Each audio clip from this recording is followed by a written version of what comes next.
All right, everybody, away we go. Welcome to tonight's call. It is Wednesday, November 26th. And if you're in the States listening to this, it is the night before Thanksgiving. I know I'm going to have a small crowd here because you can see who the grinders are when the holidays come around, right? So, oops, let me. Sorry, gang. I didn't realize that I had not started all that stuff. So let me just say that again. Wednesday, November 26th of 2025. This is the Profitable Real Estate Agent Plan. And the subject tonight is week six's Who's Your Avatar? And I'll get into that. And I appreciate you all on the night before Thanksgiving. I'm grateful and thankful for all of you that show up to these live because it makes it easier than talking into an echo chamber. So thanks for the effort. I promise, though, tonight, because it is the night before Thanksgiving, I'll try to stay right on track. And if not, finish a little bit early. Easy subject for me because it dovetails off of last week, but it is a very, very important one for me, something that I learned over time here. And it's really, really important, right? So just as a summary, because we will find ourselves halfway through the course already, if you can believe that. Let me see. I should be sharing. You should see the 12 steps here. And let me just explain where we've been, where we will be tonight, and how we will finish the second half. Okay. You're not seeing it? Okay. Anybody else seeing it on the screen?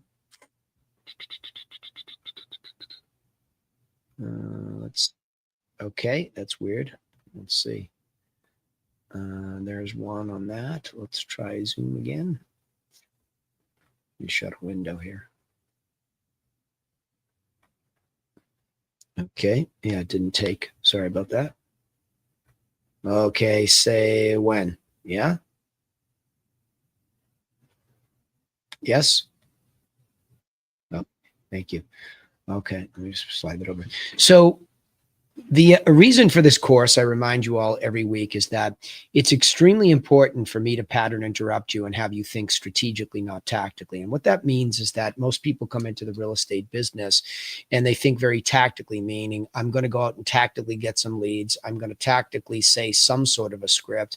I'm going to tactically try to get in a house to maybe list it or maybe help them buy one. And most people, when they default to that method, they get sucked into the buy side of this business because, especially in this day and age, buyer leads are quote unquote relatively easier to get than a seller lead, or at least that's the misperception. And I would definitely say it's a misperception.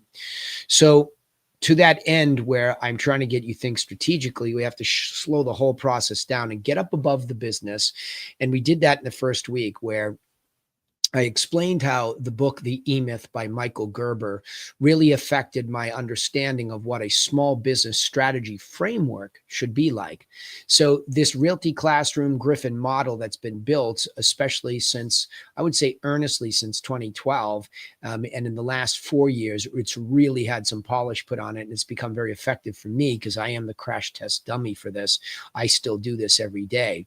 And so I'm not pontificating from a theoretical spot. I am actually telling you what works in the field. But I started with these strategies in theory. And then in each section, I would try to build a tactic underneath a section, not just tactically trying to do all of it with just calling somebody and trying to muscle them, but rather thinking about the business like an assembly line. And I talked about how that really, for me, came in 3 forms from Michael Gerber's body of work. One was a vision for what the business was supposed to be doing and who I would need to become myself to be successful. That was all the visionary or entrepreneurial stuff in Gerber's book. The next stuff I realized was there was a very missing management layer, the layer of managed strategic plans. So one for marketing that leads to conversion, moving a contact from lead to prospect to client, then getting through a closing process in a very separate crossing of the T's, dotting of the I's methodology, and then ultimately bringing people into this past client family that really is supposed to be the driving engine for growth over time, only to find out that most of us don't do anything intentionally. And then once you do all that, then you can get down to very tactical ways that you would, for example, buy certain leads, write certain scripts, say certain things, offer certain information products, etc. So the model was explained in week 1. But before we could even get after that model, we have to remember that we did say it's a business. We do have to realize that each of us individually are running a business. And that's all of you, by the way. You don't have to be a broker owner to be running a business. You have to be an independent contractor. As an agent, you're running a business and you're responsible for that. And obviously, if you're in my world in some form or fashion, it's my job to protect you, to help you to understand a framework within which anybody can be successful. So we need a North Star. And that North Star, I say, the gross commission income North Star, and I taught you how in week 2, how to set that. That is the replacement for the gross income you could make in a part-time job.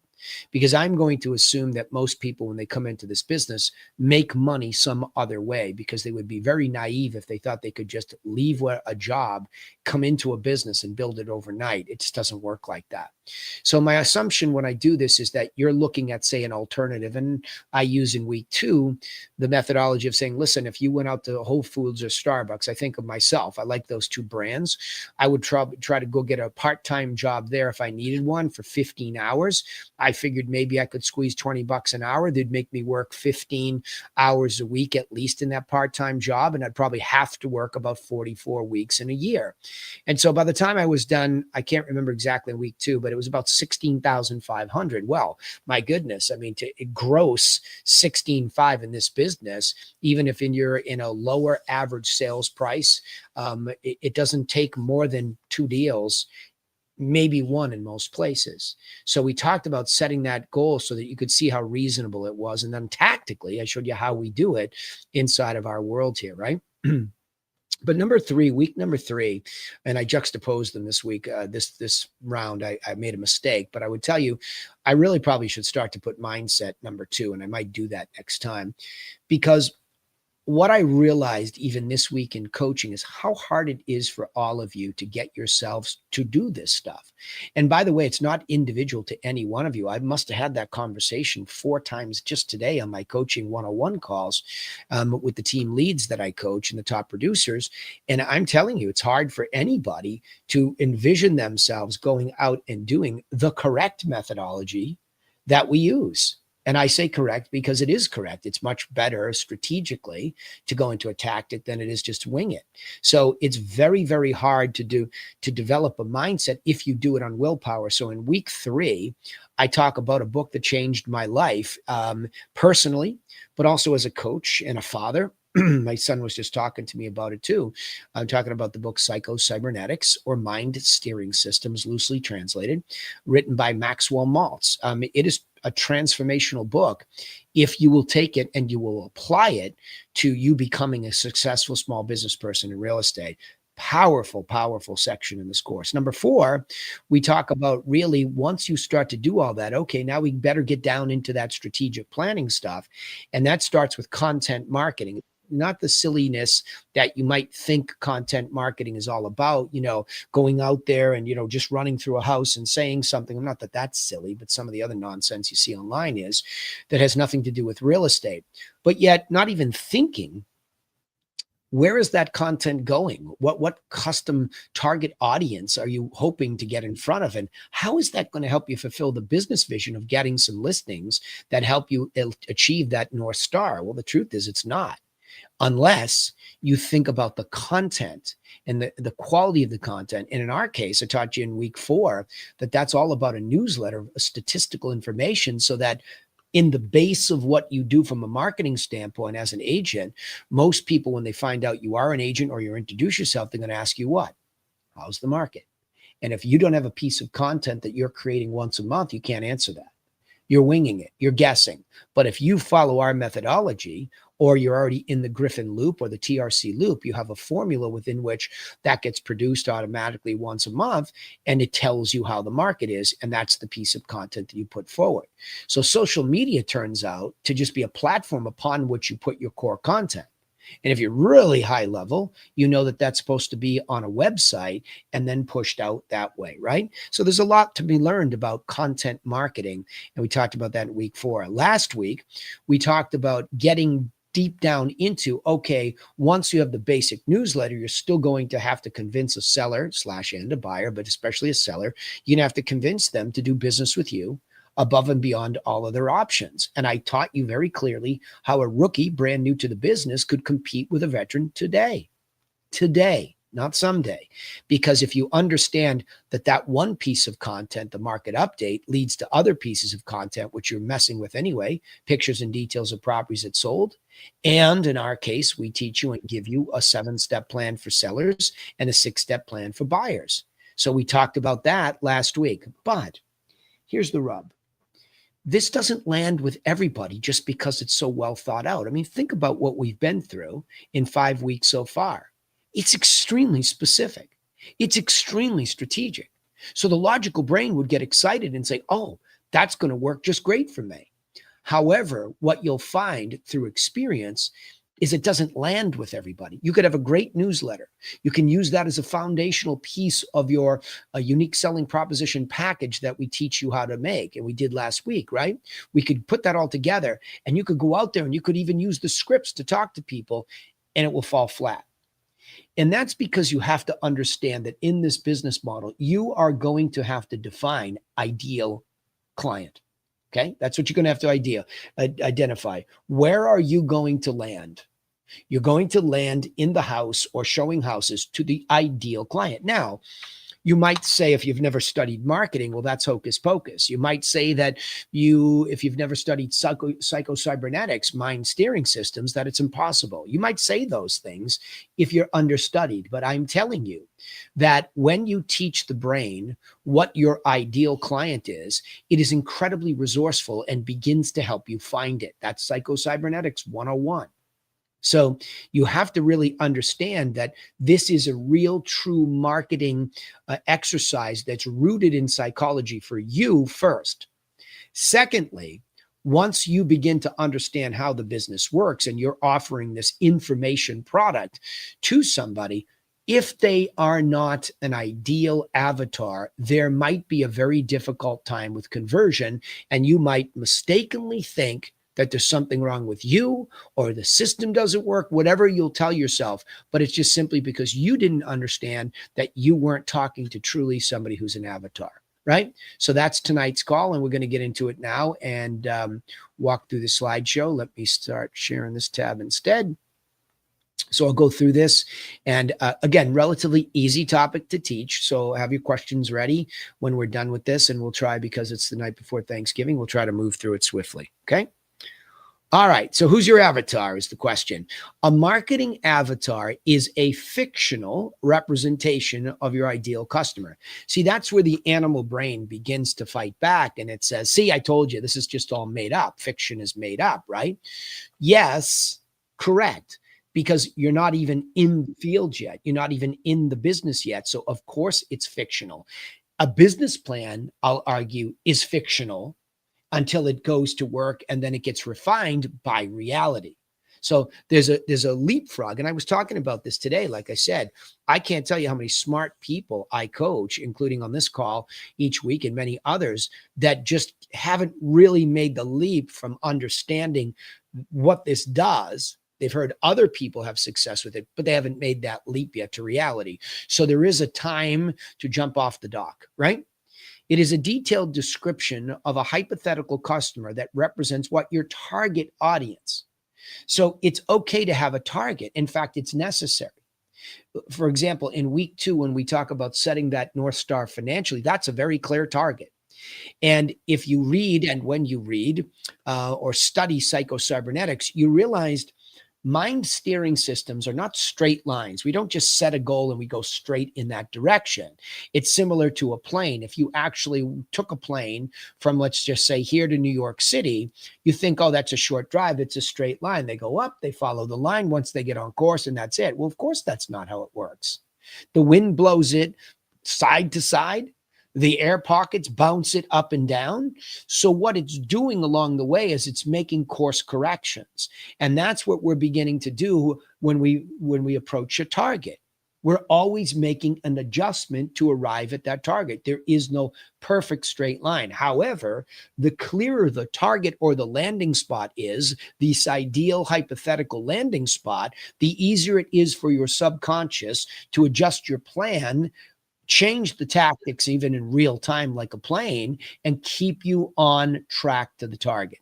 Very important to realize this is reality. This is the way our brains work. This is the way business works. Without a target, you are aimless and you are winging it, and you are following a plan that just simply says on one page, HOPE, you hope. You hope something good happens, and hope has never been a plan. So an avatar helps you understand your audience's needs, wants, and desires. So when we get into some of the scripting tonight and really understanding that, I'll talk about it. I'm not going to go too far into scripting because that has its own night and its own section in this course. However, I do want you to understand, and I will get anecdotal. I will tell you stories about what I think is ideal for me. And I understand their needs and their wants and desires. And in fact, I'll give you a very good story tonight about one gentleman that we're going through the closing process with. And it's been a lot of work, but all of a sudden, because I understood what he really wanted was just attention. Like a child, he wanted time. That's what he wanted. He wanted to be involved in this process, okay? So by knowing your avatar, you can create more targeted and effective marketing strategies, right? That's what you can do. Your effective marketing strategies are exactly that, because think about what we taught last week with this unique selling proposition. The marketing strategy is to make something physical, not digital first. We use digital as a supplementary marketing tool only in this system. Our primary marketing tools are all physical. They're printed materials. That's what they are. And the reason why they're more effective than digital, number one, they have a much higher probability of being consumed because they're physically there and they don't disappear and get buried in spam or get buried behind all the next round of emails or messages that come through. But also, we are kinesthetic human beings, not replaced yet by AI, so we want to have physical experiences. Just think about when you've ordered something online and it was delivered to the front door. I call it the Amazon fulfillment moment. Well, that's a dopamine hit. I mean, I just ordered some t-shirts and they came in this beautiful, blue bag, and the experience of ripping it open and then seeing them and all the, the plastic bags they were in. It's the reason why I keep ordering from this company. And so it's a very kinesthetic, personalized experience that's effective. And that's all marketing. All of this is marketing, right? The offer, the fulfillment, the digital representation online, all of that is effective when understood if the audience is targeted. I will tell you one thing, that I don't use Instagram for business. I just use it for personal stories. But man, do they target me extremely well. I buy a lot of my clothing pieces off of Instagram because once they put in front of me whatever it was that I had stopped on or searched, their algorithm is really, really good. So again, I wish we had such an easy way about us to deliver the exact, listings to people in that experience, but it's not really where people experience it, because you're not going to really buy a house online. You're not. It happens once in a blue moon. Sure, it's not a zero, but you're not. So unfortunately, it's not perfectly translatable, which is why we go back to making it physical, right? So by knowing that avatar and what they really want, these products have been designed to give it to them. That control feeling of information as they think about going into the largest single financial and emotional transaction they'll ever make. So to create an effective avatar, you need to know your audience's demographics, psychographics, and behaviors. I'm going to talk definitely about demographics and psychographics. I found out that that is hugely important to me, and it translates into the way we write our scripts, but I will talk to you about it tonight. So you can gather information about your audience through surveys, social media, and the market. And again, I think in our business, one of the best ways to learn about your audience is just to observe them. I more highly recommend door knocking with the information product to get to know immediately what these people actually are thinking, what they want, what they desire, how they react to you. And we have developed a gift-giving mentality that brings their angst down, and so that very quickly you can learn on somebody's doorstep literally tomorrow. Now, the step away from that would be telemarketing. If you get a bunch of telephone numbers and you call expireds and for sale by owners, for example, which are hiding in plain sight, you already pay for the expireds in your MLS feed, and the FISBOs are hiding on free sites. So I would say you could pick up the phone and you could read our scripts and make the offer to them, and you're going to learn from their reactions. So learning their psychology is as easy as taking the action steps in the context of this. And the demographics are really simple because you're just choosing where they live and at what dollar value. That's how easy this begins to get in a very fundamental way. So the survey, sure, and the social media, sort of, I would say it's more the marketplace for us. And a straight line is always the fastest path. So like I said, the straightest line, and it's always funny how the battle between the animal brain and the thriving brain, which is more strategic, that battle is strong. I will repeat, I can't believe myself as a coach since really I started coaching informally in about 2003 and formally getting paid to do it at another company in 2006. So I've been at this nearly 20 years, and I'm stunned today as I sit here how strong the animal brain is. And that's why a lot of people are just average achievers in this business or beyond, because that thermostatic effect chokes you. It says, no, you can survive sleeping at night at 62. You're just fine. Pull up the blankets. And that's so powerful that the mind steering systems or psycho-cybernetics will find you somehow miraculously just enough of a living. And if not, in the modern context of this world, and you file for unemployment insurance or something like that, it's hard to fall down and completely through the cracks in life, unless, of course, there's mental illness, drug abuse, is something, alcohol abuse, something like that, then you can blow yourself up. But it's very hard to fall down. So all of those comforts, the ability of the mind to find just barely enough, that's what you're up against when you're going through all this stuff. So this is very logical, easy stuff. Like I said, 6 points to teach you what the basics of Avatar, right? Come on, that's easy. But why don't we really do anything about it? Well, let's get into it a little bit first. Because again, it's going to keep going back to psycho-cybernetics or mind steering systems. You're going to have to take these learnings, go home at night, dim the lights out. I like to at night wind down by lighting a couple candles, maybe watch a little TV, maybe read my book, depends on what kind of mood I'm in, what kind of juice I have left in my brain. But I start to bring that down and I begin to act as if I'm going to be a higher version of myself in whatever the scenario is. And I'll tell you about Avatar here in a second, okay? And how I'm pushing myself to embrace a wider version of one, a more emotionally complex one is what I would say, okay? But the pro tips when it comes to Avatar are built into the system. Demographically, right?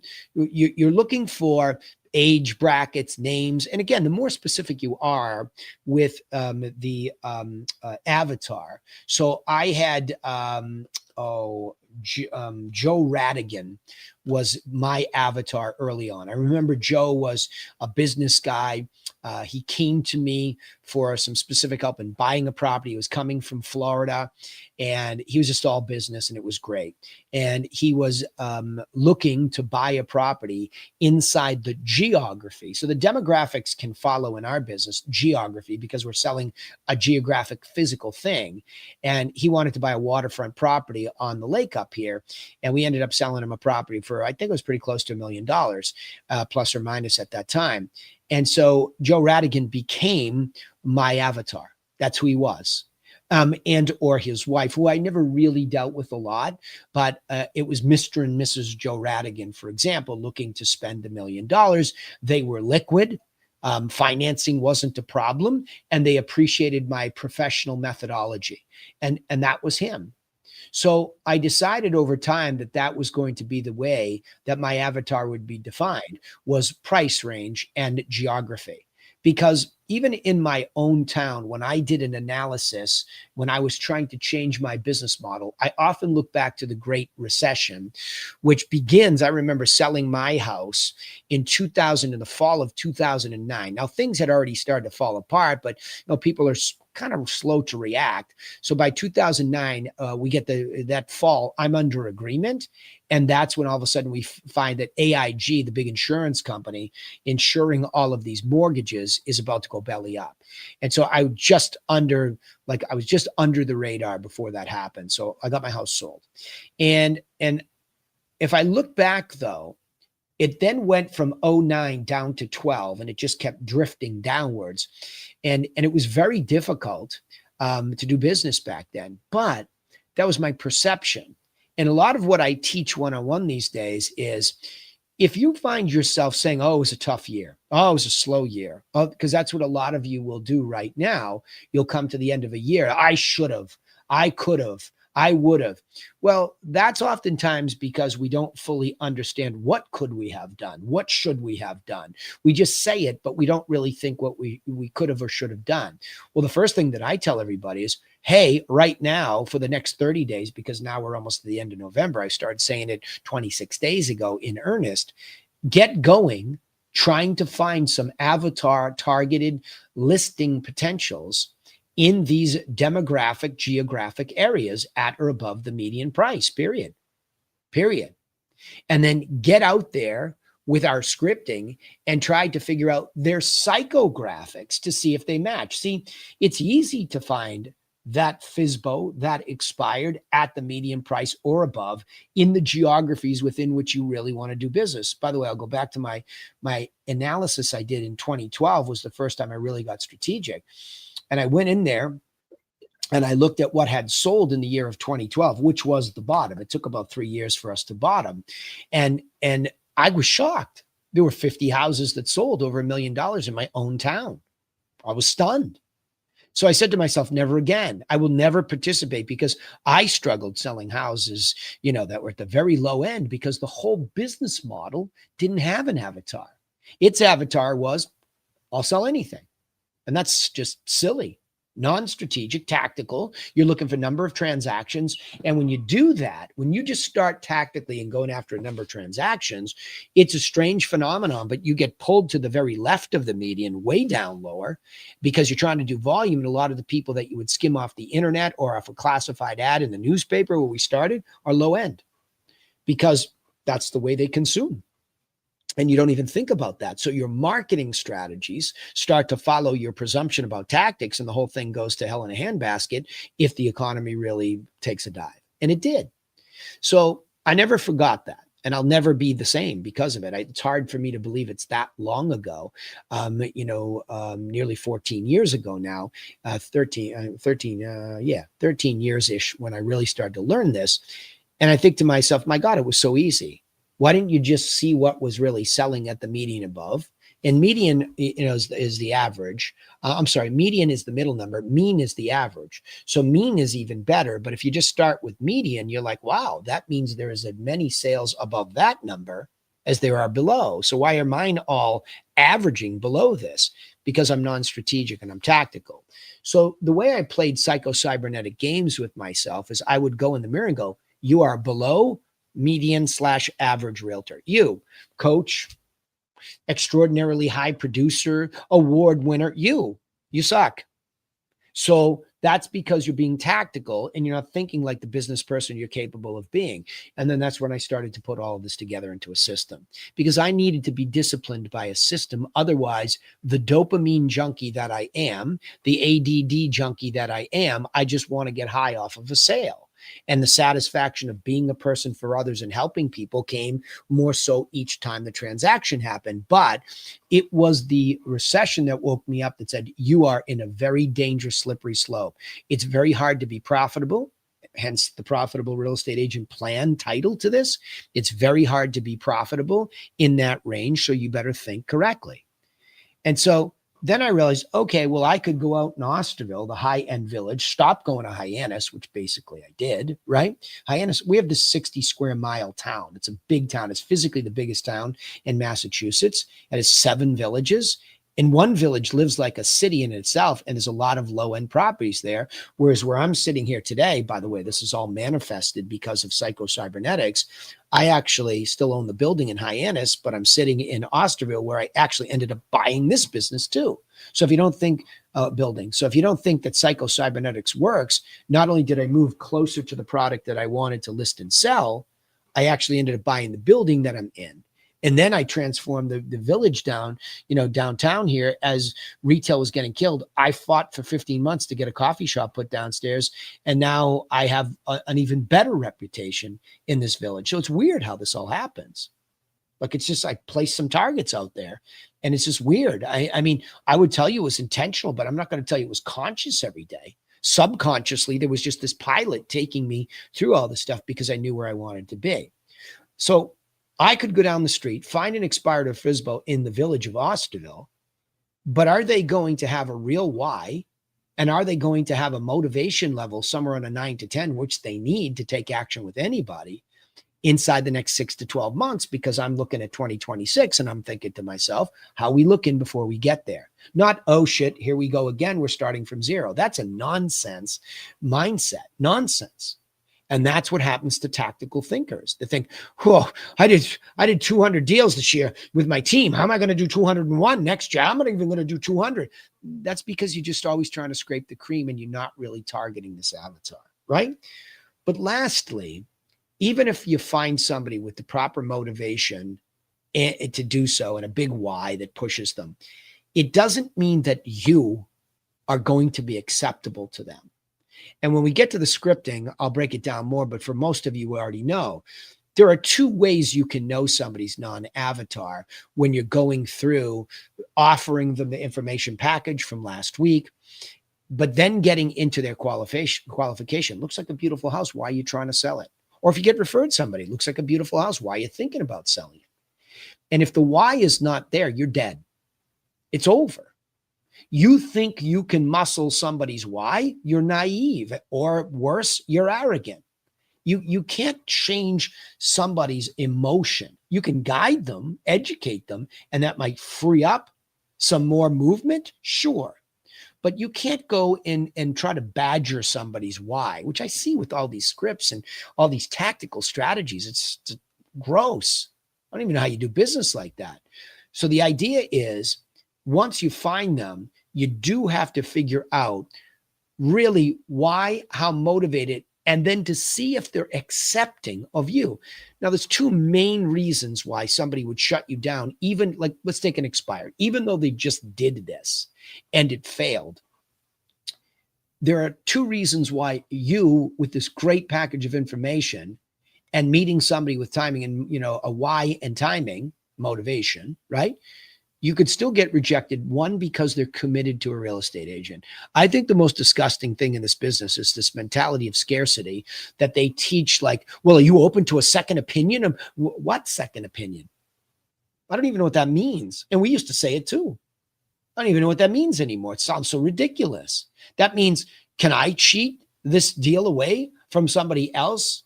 All you have to really do to make sure that they're with that agent, are you committed to using that agent? Yes, I am. Great, no problem. I don't want to interfere with that. It's over.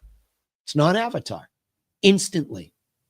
Again, if they didn't have a why or a 9 to 10 sometime in the reasonable future, I try to bracket you 12 months and in maximum, preferably 6 months and in. But I'm telling you the why, the motivation has to be there. But once you make that offer, it has to be accepted. That physical initial package has to be effective. And by the way, when I teach this methodology, it's strange in that a lot of people think that that's the holy grail, that you got a yes to the package. Well, that's absurd.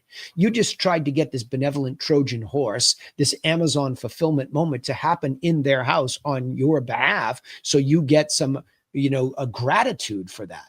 The law of reciprocity kicks in. And you're in a spot where you have that lane and that advantage over the competition, only so that you can get in the house next yourself and give some more free insights, so that what you're doing by giving information and then giving insight, you are creating a unique lane within which you can compete. But it has to follow up. And that's where we get into in this course, prospect follow-ups. But all of this goes back to the beginning. And I try to teach this. It's hard to teach. People don't want to listen to all of the points.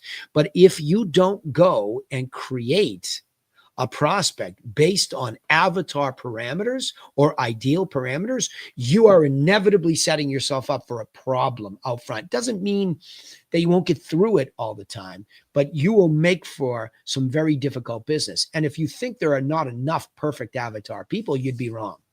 But I am going to get into this next. Okay. I'm going to stop the slides there. And I want to talk a little bit about this anecdote, because I think what I've done, and I want you to know that I always push myself to a higher level and ask myself, am I the problem in a deal? Could I have done something differently? How could I have done this better? So I have a repeat client, and this wouldn't be the first person that I've dealt with in the last 24 months that I knew was slipping cognitively. I had the painful experience of going through watching somebody in my family suffer from Lewy body dementia. I've seen people close to my family outside suffer from the same. So in this business, you deal with a lot of elderly people that are downsizing, and you see it. So I recognized it very early when I went to do this second property with a past client. And it was difficult because he has a background as a builder and a very successful one. He's an older guy now, and you can see he's trying to liquidate some stuff. And I think he's probably, trying to make a final move down to Florida. And he was difficult, right? Because I could see that we would have these conversations where he wouldn't remember.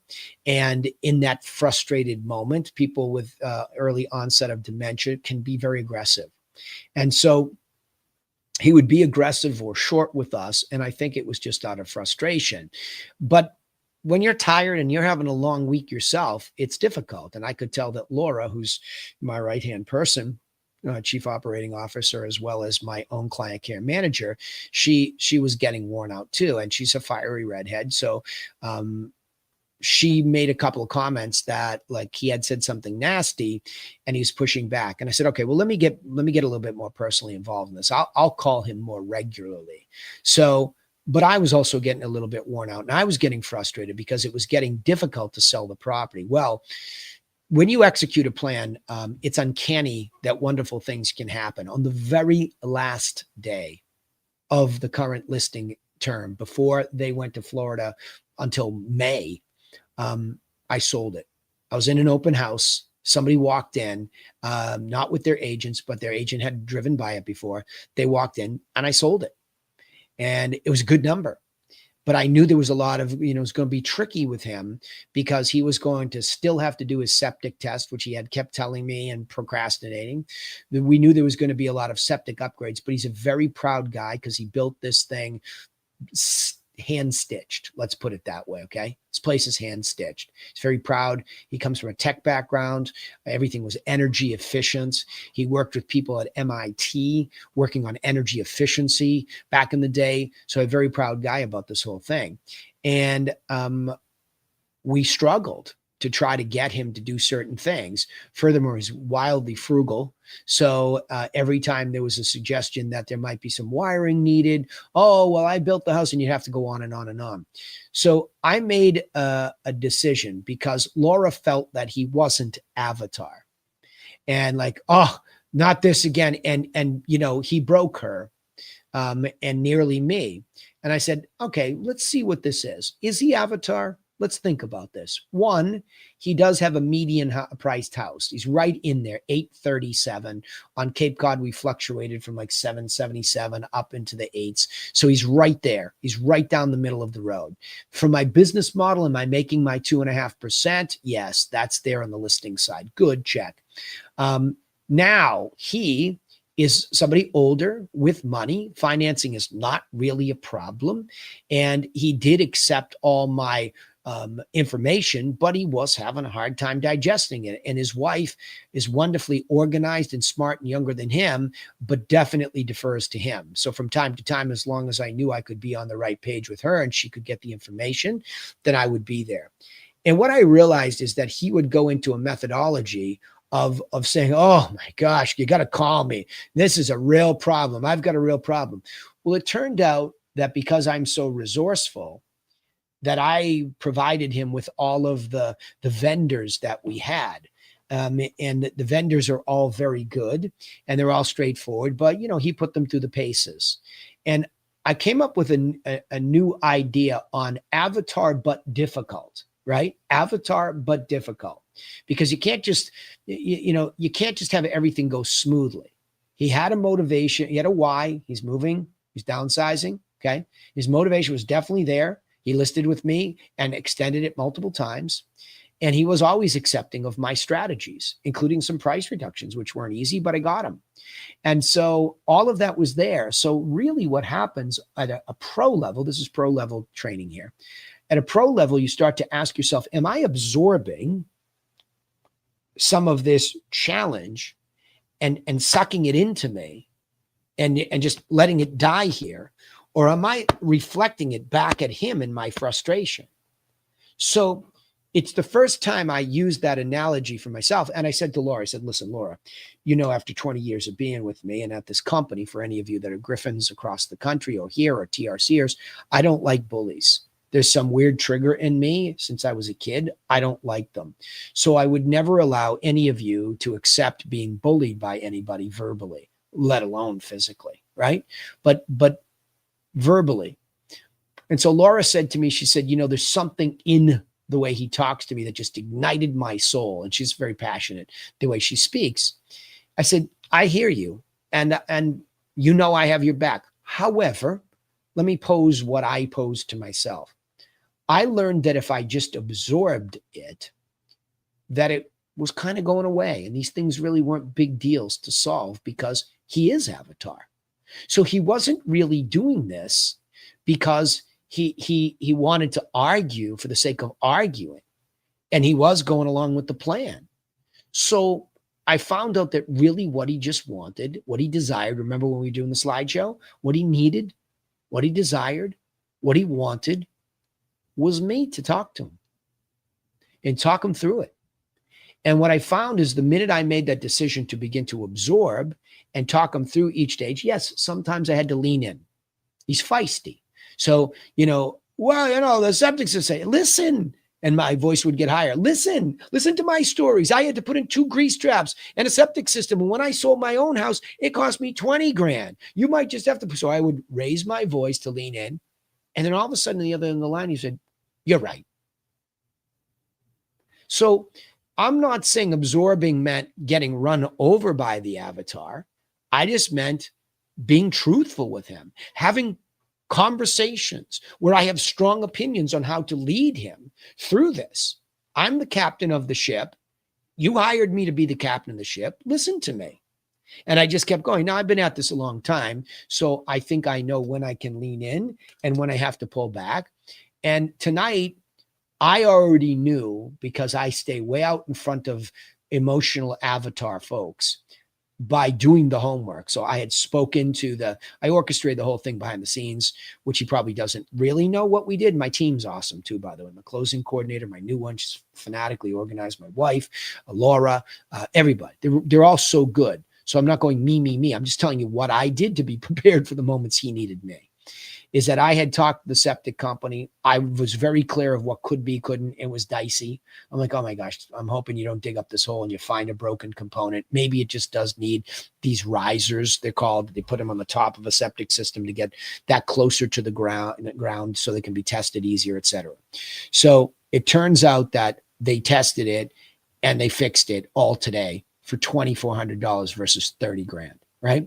He also had smoke detectors and things that weren't done. And we know that the Falmouth, Massachusetts fire inspector is a fanatical hard ass. And we knew that could be a problem. So I had my electrician go out, and we have a pre-inspector who we paid, Griffin Realty Group paid, so that the deal didn't blow up. So we did a whole bunch of things, absorbed this. And he called me 3 times today. I've had a kind of a long week with a personal family thing on Monday. So I was playing catch up. And I knew these things were done. So I kind of put it to the end of the day. I was going to call him back, but he called me for the 3rd time. So I took the call. And he said, I just want to catch you up. I said, sure, go ahead. Tell me what happened. And all the while knowing. And he went through it. He did a little bitching and complaining about the cost. I said, well, the great news is $2,400 is not 30 grand. You're right. Right. Great. Great. All right. Well, happy Thanksgiving. Right. And before that, he said, in one of those moments like this, he said, this is why you're better than all these other realtors.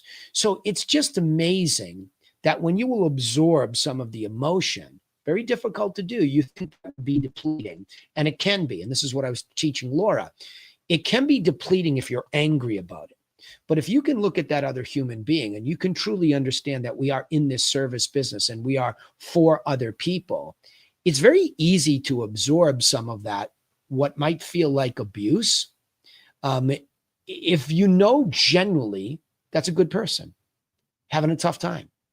And that's another level in this business, because if I didn't do all of that, I am telling you, you can do the math, 837.5 times 2.5%. If I didn't do that, that revenue goes right out the door. And there's no guarantee he comes back in May and listen with me. So it's not a guarantee that I'm just, foregoing revenue until the spring. It's a possibility it's gone.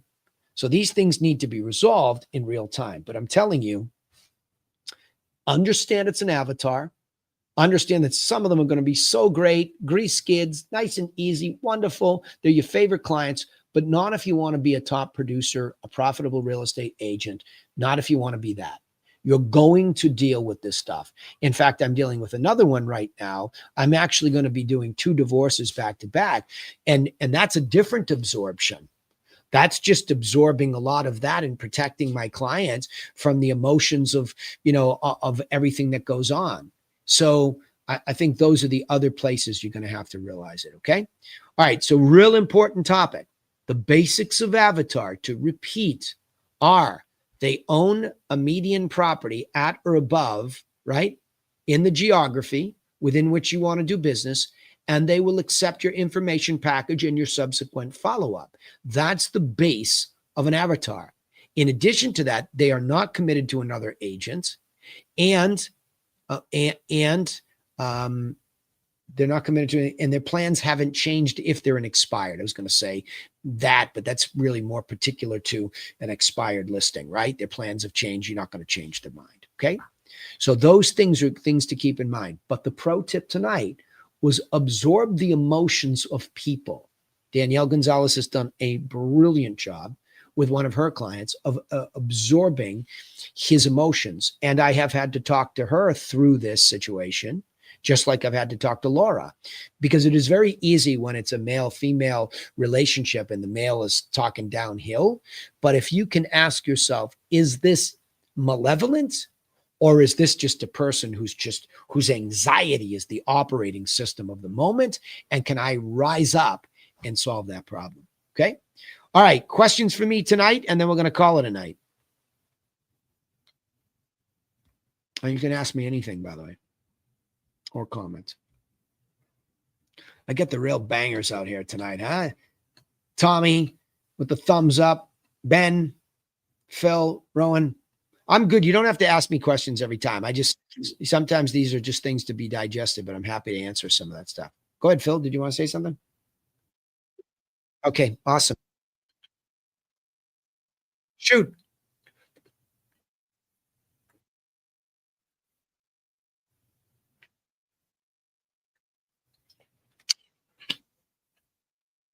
Yeah, I agree.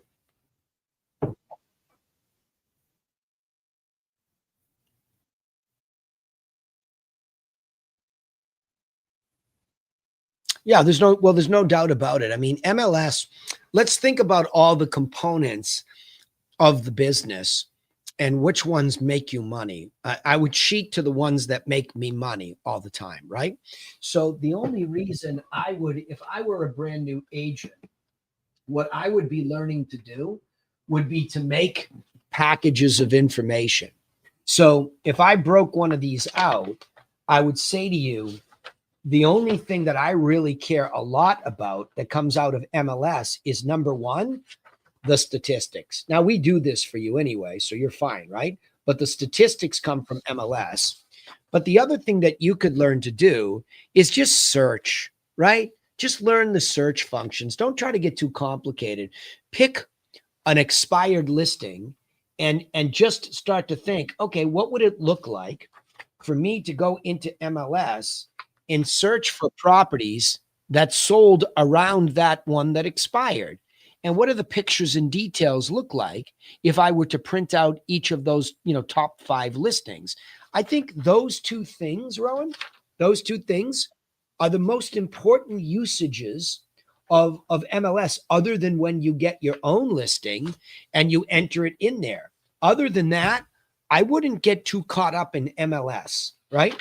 Because it's so much information, but you have to realize, yeah, way too much. You have to remember, all that we need is this. Because if I go up to a seller's door and I door knock and I want to give them some information, it's this. That's it, right? I don't need more than that. So don't get caught up in, don't get overwhelmed by MLS. Just stay in what matters, right?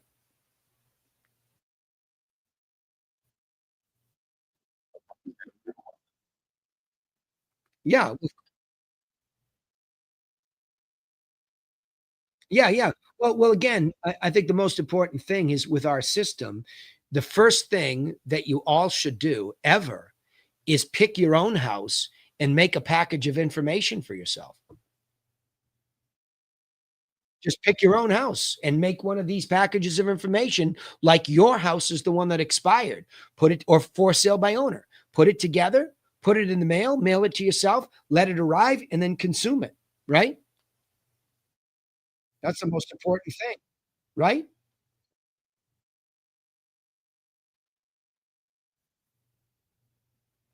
Okay. Okay, buddy. What else? Anything else tonight? O- Okay. Happy Thanksgiving, all. Thanks for being here. You guys are the real grinders coming to me on a Thanksgiving Eve. I love it. Thank you. Same to you. Same to you. We'll see you on the other side. Enjoy the day tomorrow.